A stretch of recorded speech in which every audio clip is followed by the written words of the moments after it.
न सदासिन्नो सदासित् तदानीं नासिद्रजो नो व्योमा परो यत् किमावरीवः कुह कस्य शर्मन्नम्भः किमासीत् गहनं गभीरं। सृष्टि से पहले सत नहीं था, असत भी नहीं, अंतरिक्ष भी नहीं, आकाश भी नहीं था।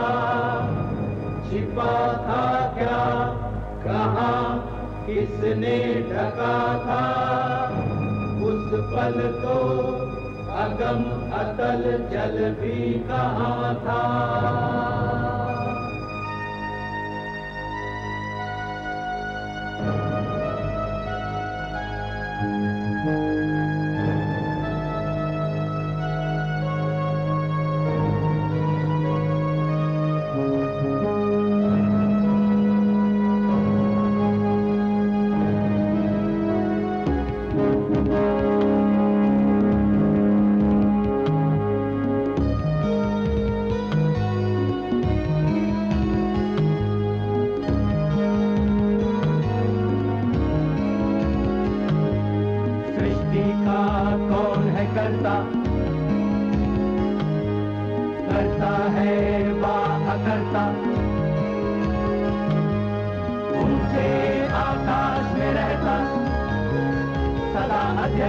बना रहता, वही सचमुच में जानता या नहीं भी जानता है, किसी को नहीं पता, नहीं पता, नहीं है पता, नहीं है पता।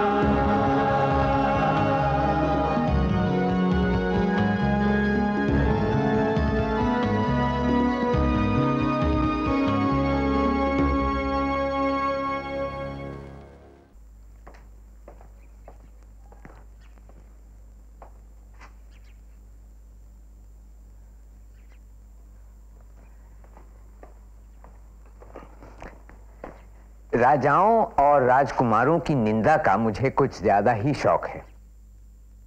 वैसे मैं उनकी तारीफ या आदर की गुंजाइश भी कम देखता हूं, पर अब हम एक ऐसे शख्स का जिक्र करने जा रहे हैं जो राजा होते हुए भी महान और काबिले तारीफ था, और वो है चंद्रगुप्त मौर्य का पोता अशोक महान। उनके बारे में H.G. वेल्स कहते हैं, जहां एक और इतिहास के हाशियों में दसियों हजार राजाओं का जिक्र मिलता है, वहां एक नाम उन सबसे अलग किसी सितारे सा चमकता हुआ नजर आता है, और वो है सम्राट अशोक का नाम। रूस से जापान तक आज भी उसका नाम इज्जत से लिया जाता है। तिब्बत, चीन और यहां तक कि हिंदुस्तान में भी। हालांकि उसके सिद्धांतों को छोड़ दिया गया है, अशोक की महानता की परंपरा को सहेज कर रखा हुआ है।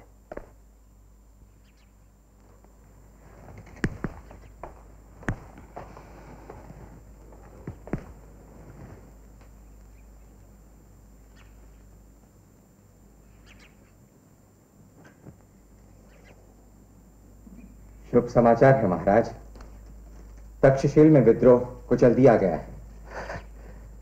अब तो सब ठीक है। सब ठीक है। स्थिति युवराज सुशीमा के नियंत्रण में है। तुरंत उसे बधाई संदेश भेजो। जी महाराज। विक्रम भट्ट, राजकुमार अशोक का कोई समाचार नहीं? मैं कहने ही जा रहा था, राजकुमार अशोक की सहायता से ही शांति स्थापित हो पाई।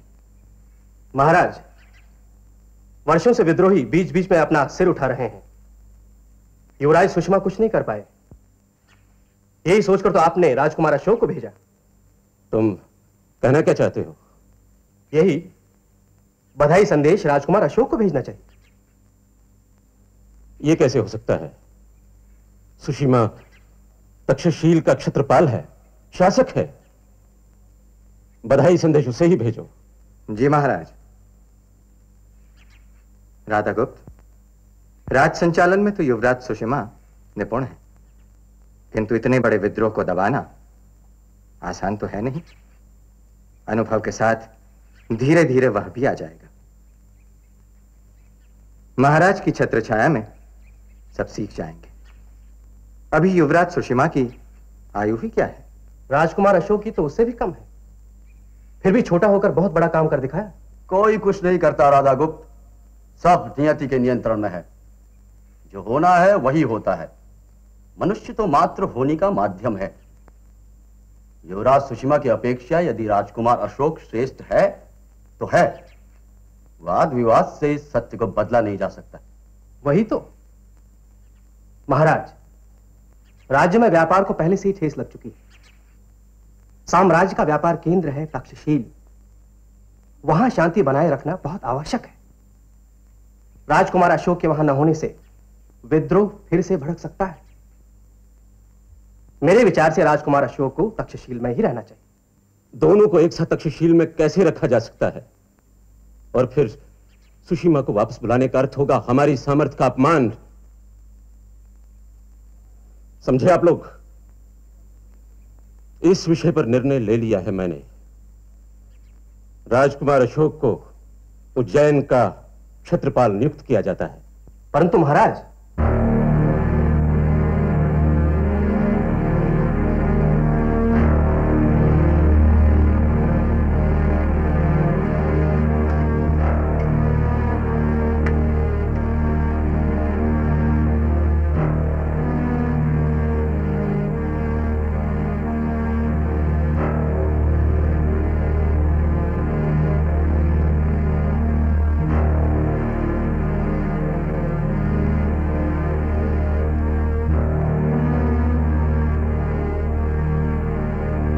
यही ठीक है। समाचार सुनकर आपको तो जैसे सांप सूंघ गया। आश्चर्य है कि आपको यह सूचना विक्रम भट्ट से मिली।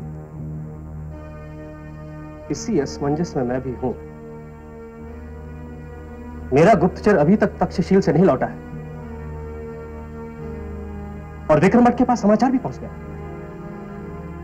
निश्चय ही उसने राजकुमार अशोक के सामने कोई गुप्तचर रख छोड़ा है। आपका अनुमान सही है, क्योंकि जब से राजकुमार अशोक वहां गए हैं उनकी गतिविधियों की सूचना महाराज को मिलती रही है, और वो भी विक्रम भट्ट द्वारा। आपको पता था तो बताया क्यों नहीं? पहले संदेह भर था, अब विश्वास है। किसी भी प्रकार राजकुमार अशोक को सावधान करना चाहिए कि राजगद्दी हथियाने का संघर्ष शुरू हो चुका है। संघर्ष नहीं राधा गुप्त, षड्यंत्र कहो। अशोक को क्या पड़ी है कि वो इसमें पड़े? सुषिमा भाई हम सब में बड़े हैं, इसलिए वही राज संभाले पिताजी के बाद। उचित भी यही है, संघर्ष का प्रश्न ही नहीं होता। तिस्सा, तुम अभी नादान हो। इतना बड़ा साम्राज्य चलाना सुषिमा के बस का रोग नहीं। राजकुमार अशोक तक्षशील समय पर नहीं पहुंचते तो सुषिमा कब के मौत के घाट उतर चुके होते।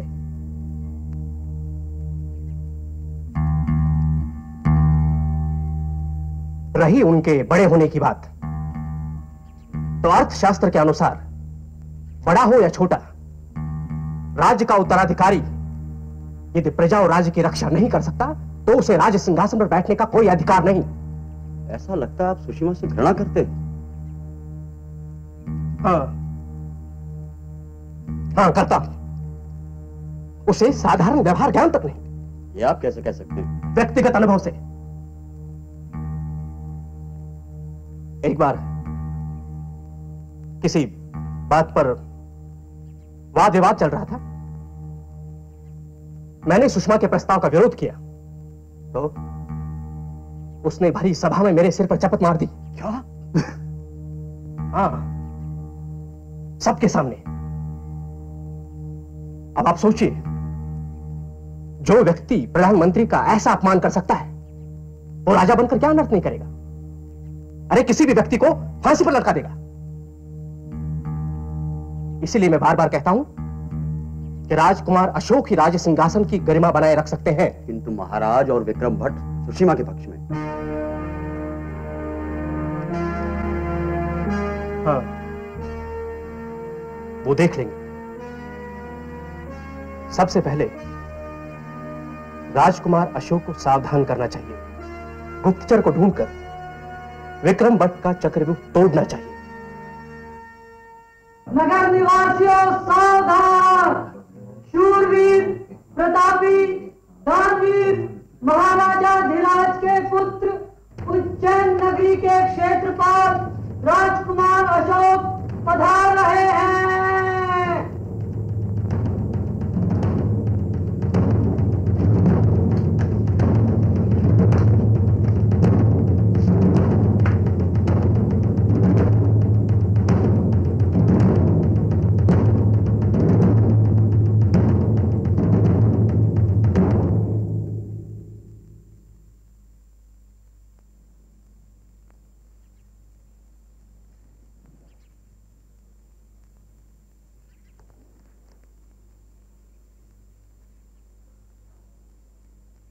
राजकुमार आयुष्मान।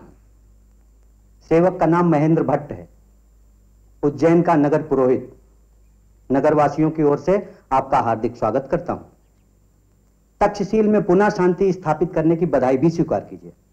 हमें विश्वास है कि आपके कुशल प्रशासन में उज्जैन नगरी सुख और समृद्धि के पथ पर और भी आगे बढ़ेगी।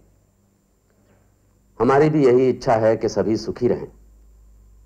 हम पूरा प्रयत्न करेंगे। इस समय किसी को कुछ कहना है तो निसंकोच कह सकता है। यदि आज्ञा हो तो। हाँ हाँ कहिए। मेरा नाम सुखविहार है, व्यापार श्रेणी का श्रेष्ठी हूं और साथ ही बौद्ध संघ का सदस्य भी हूं। हमारी इच्छा थी कि भगवान बुद्ध की शिक्षा का प्रचार प्रसार करने हेतु पास ही के गांव में एक विहार की स्थापना की जाए। अवश्य कीजिए। किंतु जिस भूखंड पर हम ये विहार बनाना चाहते हैं वो शासन का है। यदि राजकुमार की आज्ञा मिल जाए तो।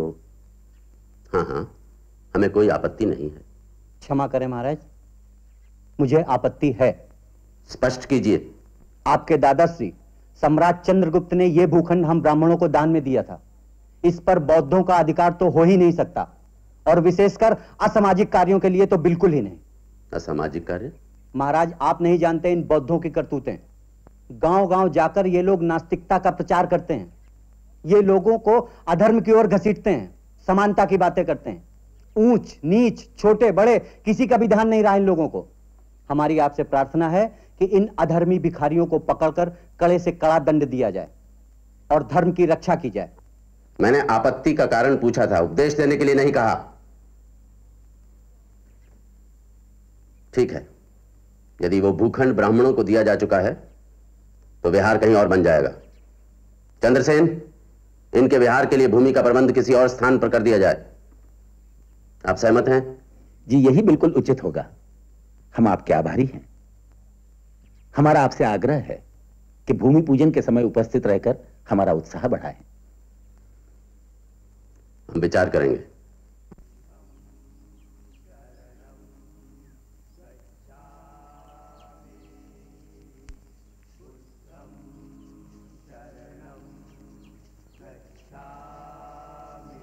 संघ आजीवन राजकुमार का आभारी रहेगा। कितने सौभाग्य की बात है कि जितना उदार पिता है उतना ही उदार पुत्र भी है, और दोनों हमारे अपने हैं। एक हमारा राजा और एक हमारे क्षेत्रपाल। भिक्षुओं को भिक्षा देने पर क्या बात है सुखविहार? ऐसे ही, कुछ विशेष नहीं। हमारे आपके लिए ना सही, इनके लिए तो विशेष होगा। ये स्त्री कौन है, क्या चाहती है? ये मेरी बेटी है युवराज, और जानना चाहती है कि भिक्षुओं को धर्मोपदेश देने और भिक्षा मांगने पर रोक क्यों। कौन रोकता है? भूतपूर्व क्षेत्रपाल का बनाया हुआ नियम। अच्छा, और उसका पालन तो हम कर ही रहे हैं। बताए ना, कुछ विशेष नहीं। देखिए, ऐसा है कि इस नियम के पीछे कोई उद्देश्य रहा होगा। मैं देखता हूं कि यह नियम राज्य या प्रजा के हित में है या नहीं। यदि नहीं है तो हमारे लिए यही बहुत होगा। राजकुमार, कुमार यहाँ की सैर नहीं करना चाहेंगे? लगता है हमारे सौभाग्य से ही ब्राह्मणों ने आपत्ति की थी। पिछले स्थान की अपेक्षा यहाँ कहीं अधिक शांति है। सुखविहार, धर्मोपदेश देने और भिक्षा मांगने पर जो रोक है, हम उस पर गंभीरता से विचार करेंगे। और भी कई नीतियां हैं जिन पर विचार करना आवश्यक है। यदि आप कहें तो व्यापारियों के दुख के बारे में भी बता दूं? हाँ हाँ, क्यों नहीं। सच तो यह है कुमार कि माल की बिक्री के पहले ही व्यापारियों को अनेक कर चुकाने पड़ते हैं। तो कर नीति के बारे में भी बात कर लें। व्यापार के बिगड़ने से केवल उनकी ही नहीं, राज्य की भी हानि होती है।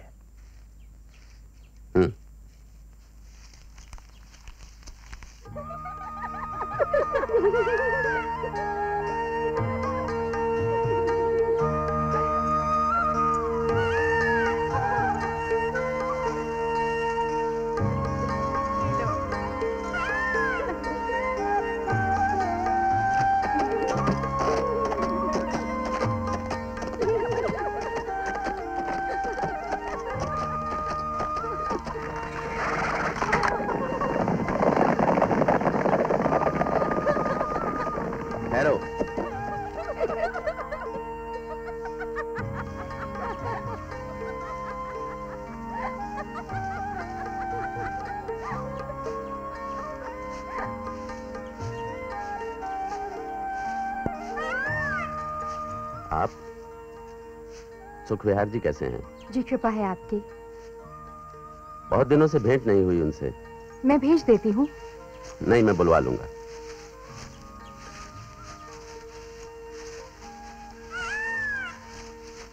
विहार का काम कैसा चल रहा है? वैसे तो ठीक ही चल रहा है। आप स्वयं देखने को पधारें तो हमारा सौभाग्य होगा। आप स्वयं हमारा स्वागत करें तो हमारा सौभाग्य होगा। जी।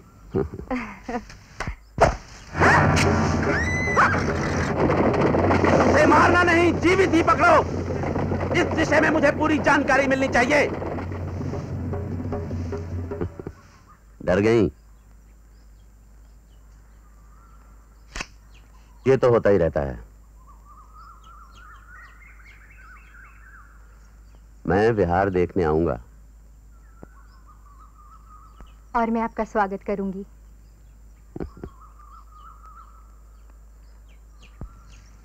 बौद्ध संघ से तुम्हारा लगाव कैसे हुआ? पिताजी के कारण।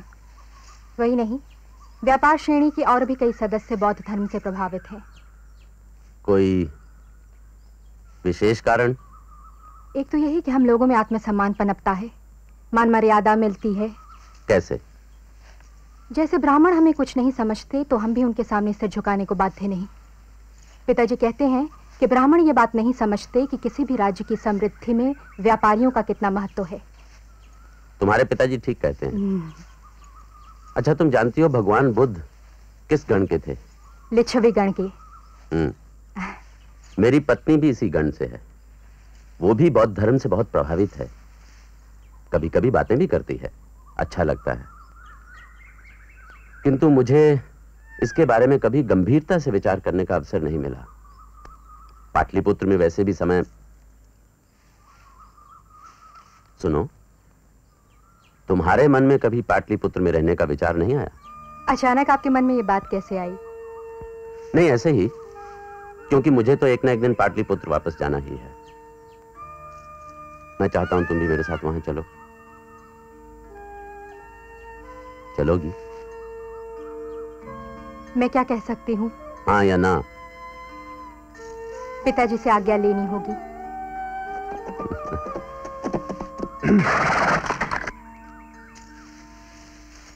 क्षमा करें राजकुमार, किंतु बहुत ही महत्वपूर्ण कार्य है।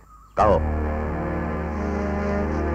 राजकुमार, ये आदमी गुप्तचर है, तीक्ष्णा नाम है, जाना माना हत्यारा। किसने भेजा इसे? पाटलिपुत्र से युवराज सुशीमा के सहयोगियों ने। यहां उनका गुप्तचर कौन है? जी कोई बात नहीं, कहो। जी चंद्रसेन। चंद्रसेन के कहने पर ही। ठीक है, सेना नायक से कहो चंद्रसेन को तुरंत बंदी बना लिया जाए और सूर्योदय के पहले उसे सूली पर लटका दिया जाए। जो आज्ञा। हत्या करना आवश्यक है क्या? देश निकाला भी दिया जा सकता है। राजद्रोही के लिए केवल एक ही दंड है, मृत्यु। महाराज, श्रेष्ठ सुखविहार जी आ पहुंचे हैं।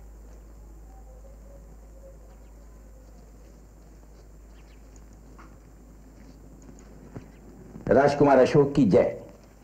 आइए सुखविहार जी, अब तो आप संतुष्ट हैं ना हमारी करनीति से? हाँ राजकुमार, किंतु कुछ बातें। वो भी सुलझ जाएंगी। ऐसे कार्यों में थोड़ा समय तो लगता ही है। मैं समझता हूं। वैसे उज्जैन के व्यापारी आपसे बहुत प्रसन्न हैं। किस सोच में डूब गए राजकुमार?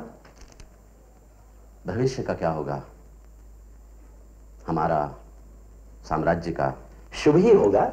आप जो हैं वो तो है, किंतु आप तो जानते ही हैं कि महाराज बूढ़े तो हैं ही, रोगों से भी घिरे हुए हैं। पता नहीं कब क्या हो जाए। उनके बाद हम में से ही किसी एक को शासन संभालना होगा। इसका निर्णय भी शीघ्र ही हो जाएगा। आप ये सोच रहे होंगे कि मैं ये बातें आपसे क्यों कह रहा हूं। कुछ भी हो, आपका विश्वास पात्र बनने का सम्मान मुझे मिल रहा है। यदि किसी लायक। मैं यही कह रहा हूं, राज सिंहासन के लिए भारी संघर्ष होगा। मैं चाहता हूं कि मेरा अपना एक सैन्य बल हो। यदि व्यापार श्रेणी का सहयोग मुझे मिल जाए तो इतनी सी बात। व्यापार श्रेणी को तो आभार व्यक्त करने का अवसर मिल जाएगा। आप तैयारी करें, एक एक सदस्य आपके साथ है। मुझे आपसे यही आशा थी सुखविहार जी। एक बात और बन जाए तो मन का बोझ उतर जाए। आज्ञा कीजिए। मैं आपकी पुत्री से विवाह करना चाहता हूं। देवी से विवाह? हाँ, कोई आपत्ति हो तो? नहीं, आपत्ति कैसे। ईश्वर ने चाहा तो शीघ्र ही राजकुमार महाराज कहलाएंगे। किंतु क्या? देवी को तो महारानी का पद नहीं ही मिल पाएगा। बहुत आगे की सोच ली आपने। आप तो ऐसे समझ रहे हैं जैसे मैं महाराज बन ही गया हूं। वो बाद में। अभी आप ये समझ लीजिए कि आप अपनी पुत्री का विवाह राजकुमार से कर रहे हैं। बोलिए, क्या कहते हैं? आप जैसा जामाता मिले, इससे बड़ा सौभाग्य मेरे लिए क्या हो सकता है। तो देरी किस बात की?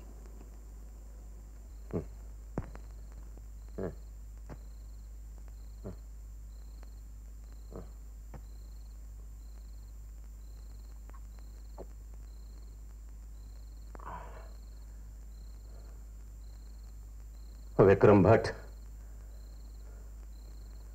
सुषमा अभी तक नहीं आया। महाराज, तक्षशिल में फिर से विद्रोह भड़क उठा है, इसीलिए नहीं आ पाए।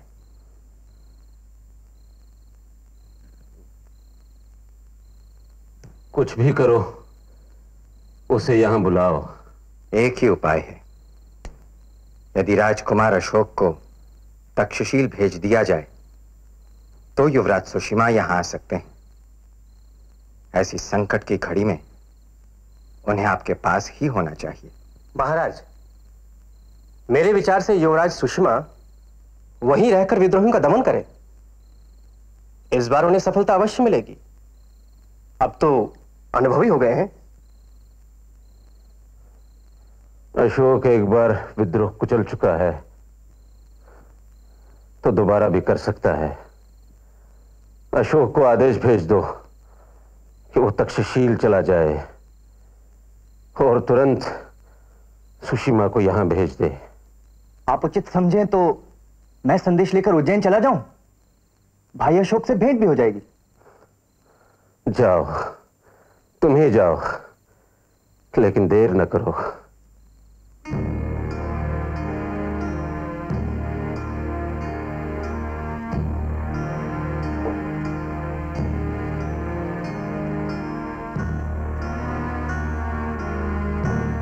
तिस्सा, अच्छा किया जो तुमने उज्जैन जाने की बात की। अब हम कम से कम राजकुमार अशोक को सावधान तो कर सकते हैं। ये तो मेरे ध्यान में ही नहीं आया। मैंने तो सोचा था कि उज्जैन जाकर मौज मस्ती करूं। ध्यान से सुनो तिस्सा, राजकुमार से कहना कि किसी भी स्थिति में तक्षशिल न जाएं। राह से ही हटा देने की तैयारी की है शत्रुओं ने। उनके सौतेले भाई भी सैनिकों की भर्ती में लगे हैं। जाओ, समय नष्ट न करो। कहना अधिक से अधिक सेना जुटाकर तुरंत पाटलिपुत्र के लिए प्रस्थान करें। सुषमा से पहले यहां पहुंच जाएं तो राज सिंहासन उनकी मुट्ठी में होगा। और तुम? मैं यहां विक्रम भट्ट का साथ देने वाले मंत्रियों को अपने पक्ष में करने का प्रयत्न करूंगा। जाओ, अब देर न करो। रास्ते में रुकना नहीं और अश्रु बदलते रहना।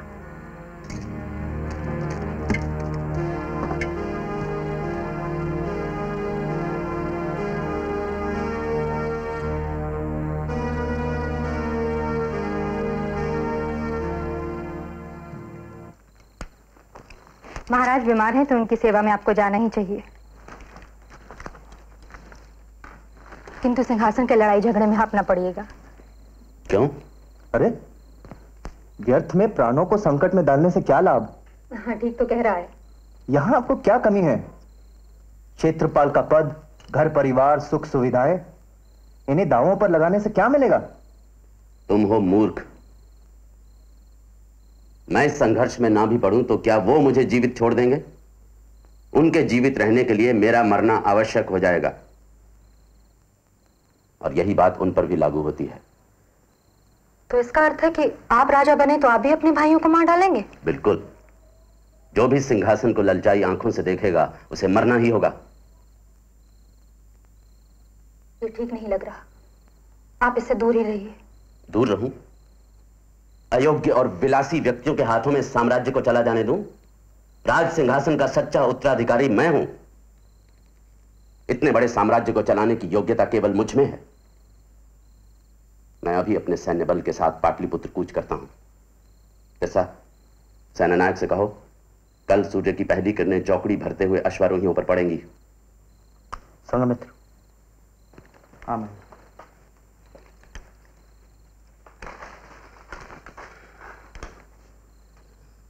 और देवी तुम यहीं बच्चों के साथ रहो। वहां सब ठीक होते ही मैं तुम्हें पाटलिपुत्र बुला लूंगा। मुझे पाटलिपुत्र नहीं जाना। नहीं जाना? क्यों? मैं यहीं रहना चाहूंगी, उज्जैन में।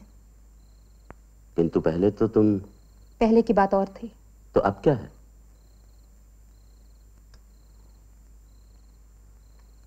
मुझे भी नहीं बताओगी? आपके साथ पाटलिपुत्र मैं महारानी बनकर जाना चाहती हूँ, दूसरी या तीसरी रानी बनकर नहीं।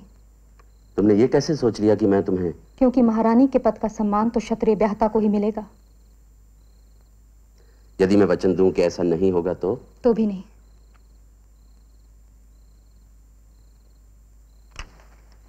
मैं आपको वचनबद्ध नहीं करना चाहती। सम्राट का कर्तव्य निभाने में संभव है आपको कुछ ऐसे निर्णय लेने पड़े जो आपकी इच्छा के विरुद्ध हो। कारण कुछ भी हो सकता है, राजनीतिक, सामाजिक या कुछ और। मैं आपको धर्म संकट की स्थिति में नहीं देखना चाहूंगी।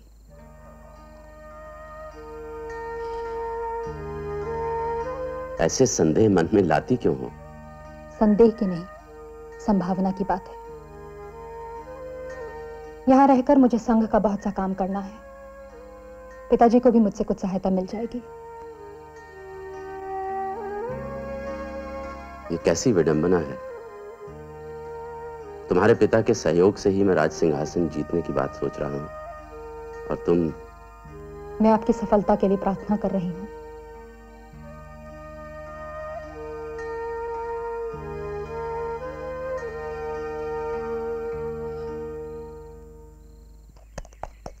हम पाटलिपुत्र पहुंचने ही वाले हैं राजकुमार। सावधानी से आगे बढ़ते रहो, संभव है फिर किसी और खतरे का सामना करना पड़े। जो आज्ञा।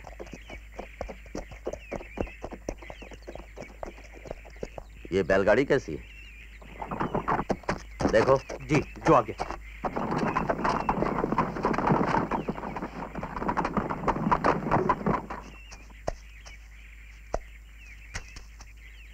कौन हो तुम? इस गाड़ी में कौन है? मेरे मालिक राजकुमार से मिलना चाहते हैं। क्यों? कौन है तुम्हारा मालिक? ये सिर्फ राजकुमार को ही बताया जा सकता है। ठीक है, पहले मुझे देखना होगा। महाराज आप? ठीक है। महाराज कहाँ है? ये रहे। राधा गुप्त। महाराज की जय हो। और कौन है? आपका अतिथि। कौन? आप स्वयं देख लीजिए महाराज।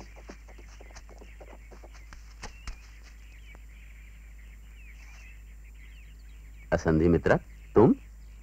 आपका संदेश न मिलने के कारण मैं चिंतित थी। महाराज, जब इन्हें पता चला कि मैं आपसे मिलने आ रहा हूं तो मानी ही नहीं। लाख समझाया, अंत में राजहट के सामने झुकना ही पड़ा। आपको यहां नहीं आना चाहिए था। महाराज, आपको भी इस तरह अकेले नहीं घूमना चाहिए। चारों तरफ शत्रुओं के सैनिक घूम रहे हैं आपकी ताक में। पता है, कल हम पर आक्रमण हुआ था, मेरे कुछ सैनिक भी मारे गए। लंबी यात्रा के बाद सभी थके हुए हैं। ऐसी स्थिति में यही अच्छा कि दोबारा मुठभेड़ न हो। महाराज, आप भेष बदलकर हमारे साथ आइए। सैनिकों को आदेश दीजिए कि 2-2, 4-4 की टुकड़ी में बंटकर नगर में फैल जाए। चारों तरफ सैनिक हैं, किसी का ध्यान भी नहीं जाएगा।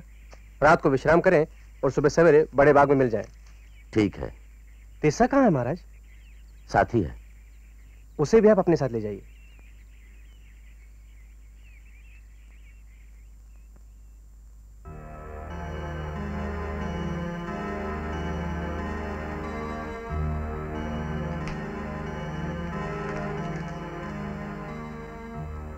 राजकुमार अशोक आ गए, साथ में 5 सहस्त्र सैनिक भी हैं। महाराज की दशा कैसी है? दशा क्या, दुर्दशा कहिए। अब गए कि तब गए। वहां उनके साथ और कौन है? विक्रम भट्ट और उनके सहयोगी। शत्रुजीत, आपके यहां होने का अर्थ? जो आप समझ रहे हैं। अच्छा, तो फिर आप स्वयं ही राजकुमार से कहें।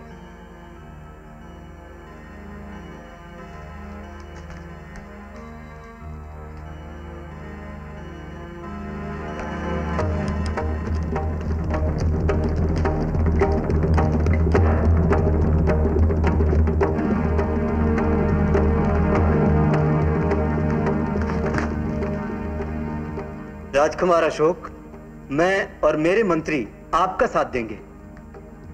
कितने मंत्री होंगे? मुझे मिलाकर 101। शुभ है। और शेष मंत्रियों का? उनका प्रबंध भी कर दिया जाएगा। स्थिति बहुत तेजी से बदल रही है। मेरे विचार से आप स्वयं को राजप्रतिनिधि घोषित कर दीजिए।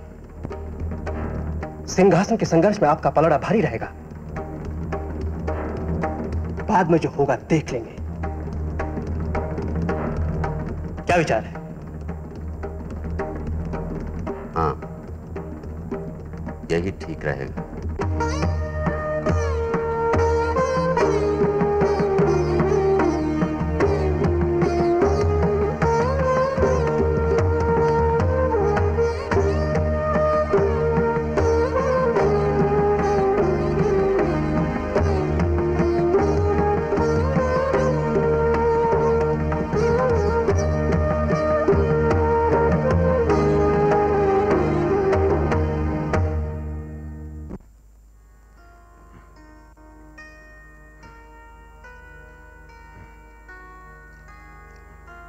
अभिनय भूमि पर लिटा दीजिए। गिनती की सांसें रह गई हैं।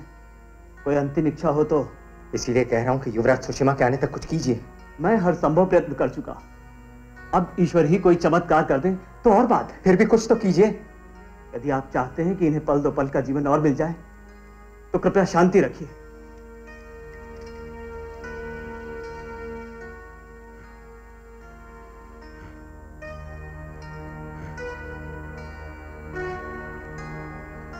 महाराज, महाराज, आपके आदेश का पालन न करके राजकुमार अशोक यहां पहुंचे हैं। और सुषमा? वह भी आते होंगे। महाराज, स्थिति बहुत गंभीर है। चारों ओर सैनिक फैले हैं। किसी भी समय लड़ाई छिड़ सकती है। महाराज, राजकुमार अशोक राजधानी पहुंच ही गए हैं तो क्यों ना उन्हें राजप्रतिनिधि घोषित कर दिया जाए। रक्तपात से बचा जा सकेगा। सभी अपने हैं। महाराज, मेरे विचार से यही ठीक होगा। युवराज सुषमा के आने तक आप। अरे नहीं, अशोक को एक बार राजप्रतिनिधि बना दिया तो वो कभी नहीं हटेगा। नहीं, सुषमा की प्रतीक्षा करो। महाराज, राजकुमार अशोक। महाराज प्रणाम। आपकी बीमारी का समाचार सुनते ही भागा चला आया। यहां स्थिति गंभीर पाई। नगर में चप्पे चप्पे पर सैनिक ही सैनिक। पता नहीं कब क्या हो जाए। यही सोचकर मैंने राधा गुप्त का सुझाव मान लिया और अपने आप को राजप्रतिनिधि घोषित कर लिया है। तुम राज सिंहासन के लिए षड्यंत्र कर रहे हो। सिंहासन पर तो सुषमा तुम नहीं, कोई नहीं। सुषमा। लेकिन कहां है वो? यहां तो कहीं दिखाई नहीं दे रहे, जबकि मैं यहां आपके सामने खड़ा हूं, राज सिंहासन के योग्य, आपका एकमात्र पुत्र। अरे कपटी, इसी क्षण आत्मसमर्पण कर, नहीं तो राजद्रोही। खदेड़ दो इस नगर के बाहर, बंदी बना दो इसके। महाराज, महाराज,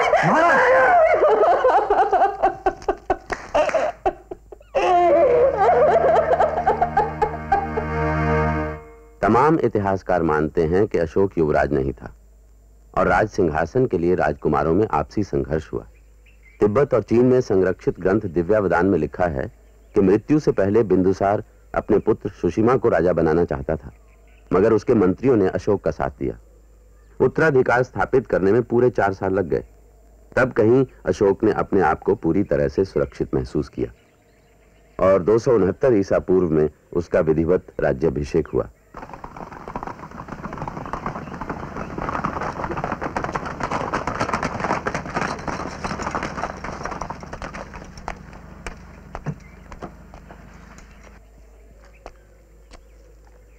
तुमने राज सिंहासन पर बलपूर्वक अधिकार जमा कर अच्छा नहीं किया अशोक। राजधानी में भाई का स्वागत है। क्या मैं पूछ सकता हूं कि किसके आदेश से मेरे सैनिकों को नगर की सीमा पर रोका गया? आप शांत रहिए। ऐसी बातों के लिए ना ये समय है ना ये स्थान। स्थिति ही ऐसी थी कि स्थिति मैं अच्छी तरह समझ गया हूं। तुमने और राधागुप्त ने जो षड्यंत्र रचा है राज सिंहासन हथियाने का, वो मैं अच्छी तरह समझ गया हूं। इसमें तुम कभी सफल नहीं होगे। कल सुबह मैं अपनी सेना को लेकर आऊंगा राज सिंहासन हासिल करने, युद्ध के मैदान में। आपका स्वागत है।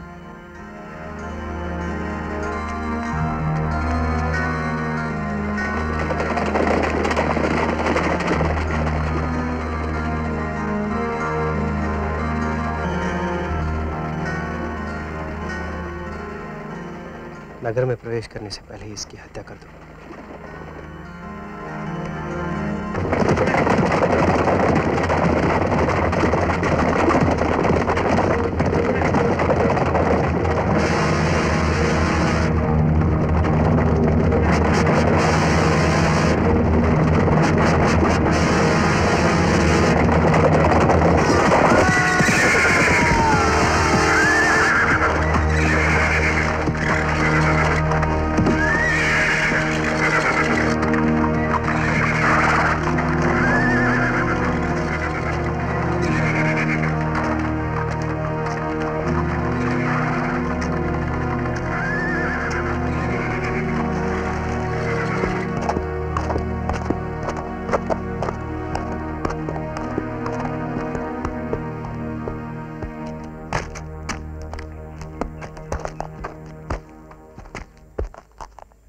काम हो गया।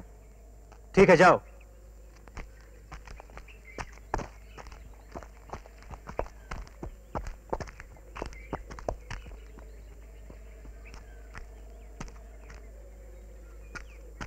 तो राज अभिषेक की तैयारी की जाए भाई अशोक। अब तो आपके और आपके राज सिंहासन के बीच का कांटा भी निकल गया है। अभी तो कांटे ही कांटे हैं तिस्सा। उग्रसेन, पर्वतेश, हरिगुप्त, हिरण्यगुप्त, जितने भाई उतने संकट। मुझे पता चला है कि ये लोग अपना सैन्य बल इकट्ठा करने के लिए नगर से बाहर चले गए। जब तक उनमें एक भी जीता रहेगा हम चैन की सांस नहीं ले सकते। मेरे विचार से यही अच्छा रहेगा महाराज। पहले सब उत्तराधिकारियों को सूली पर चढ़ा दिया जाए, उसके बाद कुछ और। राजप्रतिनिधि के रूप में शासन तो आपके हाथ में है ही। मैं आपकी दूरदर्शिता की सराहना करता हूं।